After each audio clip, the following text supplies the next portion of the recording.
Hey, this is David, and welcome into Core Belief Sports. This is just episode number 2 for me, so I'm learning as I go here. I'm a brand new college media, college podcast, sports, whatever you would like to call it. I'm diving into all things football, basketball, baseball. Right now, we're in postseason play. Regionals are wrapping up. I know we have some matchups. People are posting tickets to punching their tickets to the super regionals already. So hopefully I can get a video out later this week talking about those super regional matchups. But as we jump into the beginning of June here, I just wanted to put something out on college football because there's always something going on, us diehards. And I know maybe nothing's wrong with being a casual. You save a lot of energy doing that, but there's a lot going on in college football right now. So although it's kind of a quiet period and baseball's going on, I just wanted to dive in a little more and hope maybe I'll touch on football once a week. But let's dive right in because there's a lot going on in football. I would say that there's even a cold war right now happening behind doors that we're not even that people might be unaware of. So the Big Ten and SEC just finish up their spring meetings, lots of discussion points where they come together as a conference. I won't dive into the entirety of what these spring meetings are, but there's a lot of information coming out from these spring meetings between the Big Ten and the SEC that, I don't know, tell 2007 or earlier BCS people to move aside because it's getting crazier. Postseason play is just getting crazier and crazier. And we have the 12-team playoff set to kick off soon. And we haven't played a single down yet of that. But the Big Ten is already trying to make demands of moving to a larger format than 12 teams that we'll talk about here. And it sounds like the SEC is not entirely in lockstep with that. There are things like potentially losing conference championship games, and some conferences might be threatening to break away from college, just the college organization or NCAA as a whole, which is quite interesting because I know it's been on record of some Big 12. I believe it was a Big 12 AD, maybe Kansas. I could be wrong, pretty much saying, well, if you're going to break away from football, go ahead and take all your sports too, which would damage all the other Olympic sports. So quite fascinating what college football is doing right now. And at the end of the day, college football will drive whatever happens in college sports because that is where the money is. So let's dive into core block number 1, the 24-team stare down. So the Big Ten right now is looking to have 24 teams by 2027 in postseason play. So according to the latest buzz out of spring meetings, Big Ten Commissioner Tony Petitti has essentially put out an ultimatum. And the Big Ten is at a hard no on moving to 16 teams because they want to go straight to the 24-team playoff in 2027. Which is crazy that we're talking about this and we haven't even played a down, as I mentioned earlier, of the 12-team playoffs. And as mentioned earlier, I tipped my hand here, but like the Big Ten is looking to completely eliminate the Big Ten championship game to clear the calendar for that expanded postseason. Right now, the postseason is just so whack to begin with because so many weeks. I mean, to be honest, the FCS football, their playoffs, I know it's large, but they have it right. They don't miss weekends. They go every weekend.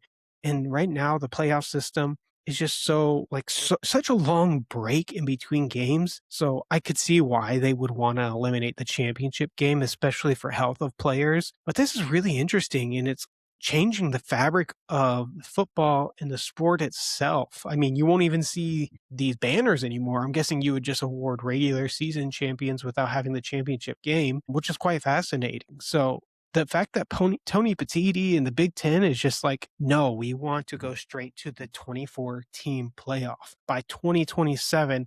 I think not only is that a large number, 24 teams, but doing it by 2027 is quick. It's quick. And obviously the SEC is not in the same mindset as they are. The Big Ten, they're willing to sacrifice an entire week of conference television inventory to make that 24-team playoff happen. Now, I will say Big Ten will probably get more teams into the playoff because of this, and we just got to call what it is. SEC seems to always get the nod to the extra team if it were between the two, even though the Big Ten has been kind of on this back-to-back grind of championships lately. What's interesting, though, is, as I mentioned, the SEC is not interested in expanding the playoffs here. They're dragging their feet, and it's not hard to figure out why they're dragging their feet. At the end of the day, college football is all about money, and that's what it comes down to, is cash. The commissioner of SEC, Greg Sankey, and the SEC presidents want to cap it at 16 teams. Kirby Smart, the Georgia head coach, has admitted openly that he is terrified of losing the SEC championship game because of a single week in itself gets about $80 to $100 million for the conference. It's a lot to take in right now of like the money that's being thrown out, the names that are standing in front of this. It's massive. I think at the end of the day, 24 teams is probably going to happen, I think. But this is just wild. It makes sense, though. The SEC doesn't want to give up this massive championship because their championship game is massive in the SEC.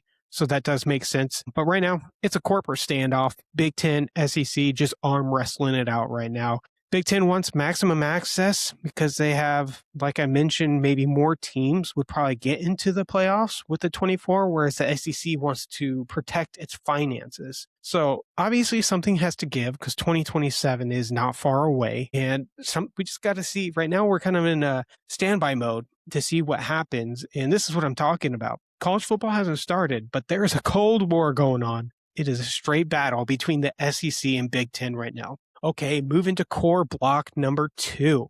Continuing on that conference conversation and what's coming out of these spring meetings, right now it's getting a little fiery between college sports and what people want to do and decisions they're going to make. The SEC is actively threatening the break glass if emergency option.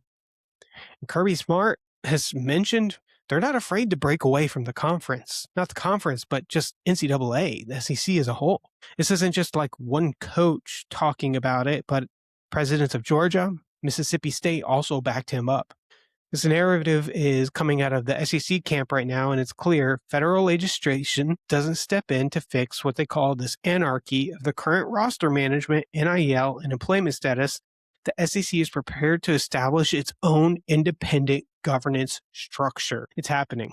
I don't know if it's going to happen, but what we have all, at least for me as a football fan, has feared people breaking away, creating their own, and eventually probably turning into some type of super conference, which I hate. I think it would kill the game. I don't know if it would quote unquote kill the game. It just takes away the purity. We already have the NIL. That's taken away a lot, but breaking away would be a new level. And at this point, yes, the players are getting paid, but at one point, are you going to call it professional football, professional sports? Because that's what it's coming down to, the way that this is all shaking up, almost like a feeder system for NFL. A complete breakaway from the SEC means that NCAA framework getting away entirely, which causes entirely different conversation. Let's look at, because I don't think these teams or conferences would be able to break away just with football. I think it's going to be bigger than football, and NCAA would probably not allow these teams to play in basketball or like what's going on baseball. And baseball is like the blood of SEC. Obviously, there's football, but baseball is ran by the SEC. Like the Big Ten is not even the second option when it comes to conferences in baseball. Would NCAA let the SEC keep some sports in and some sports out? That's a conversation we have to have, and I don't think they would let them.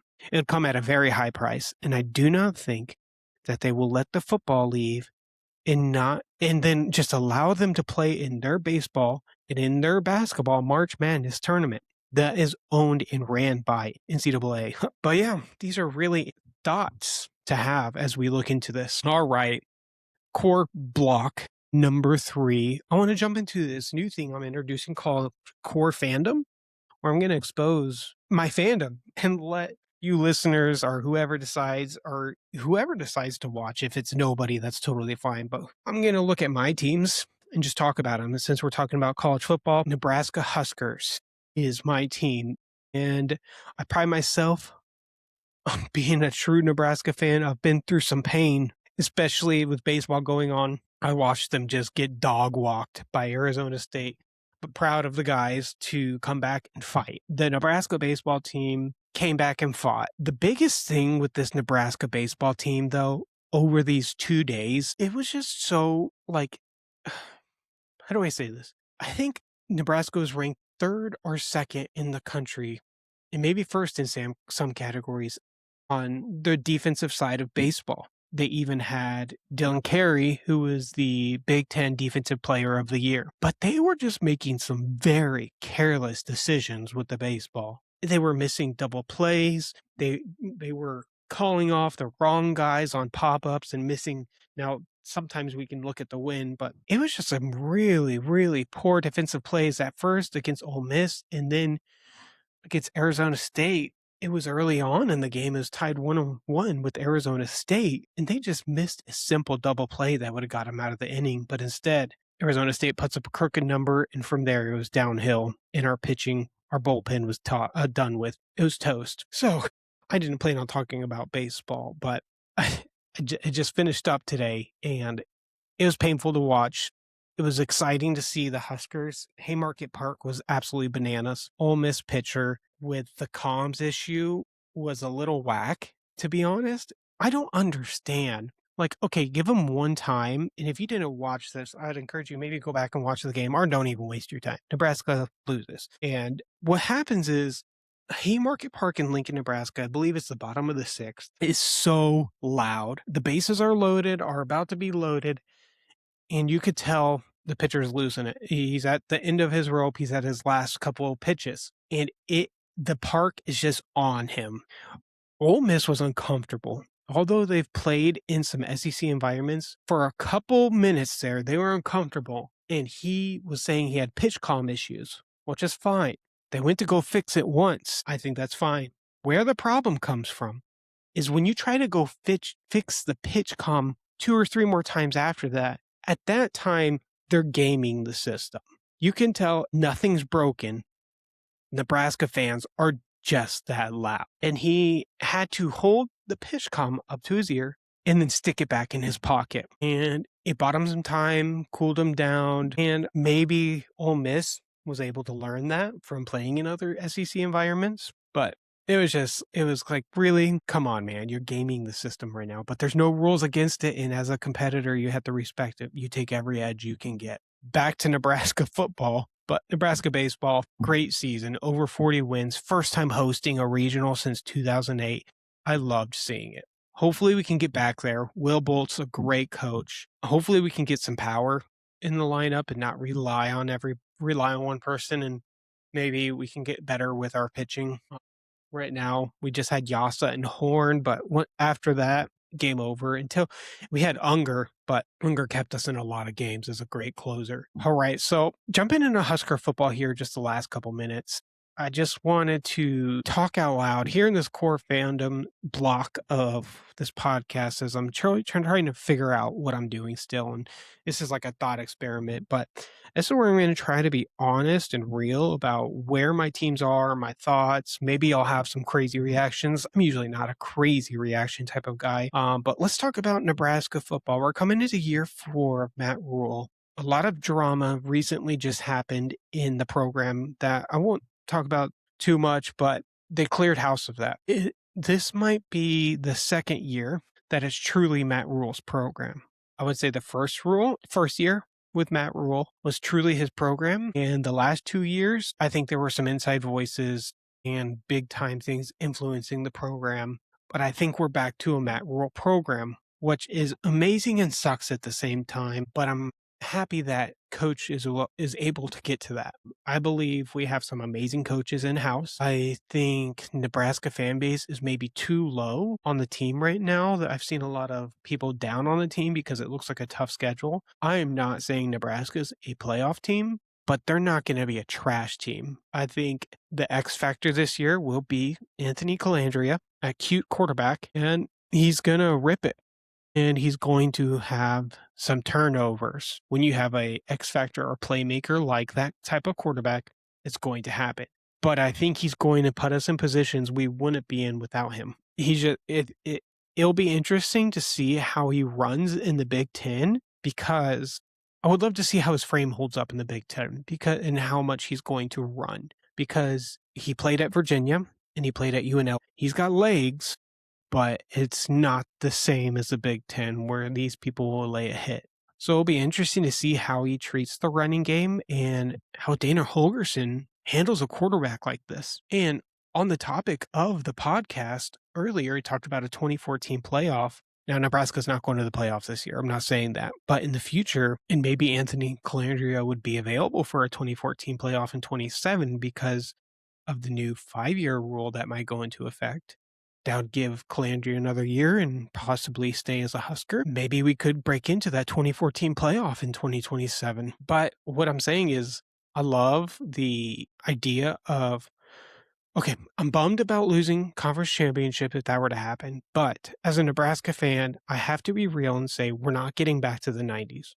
I will never, sadly, I'm 33 years old. I sadly will never see a program as dominant as like my parents of saw Nebraska in the 90s. Just Nebraska will never reach that again. And I appreciate things when Matt Rule says, I see these championship trophies. I came here because I know it's been done before.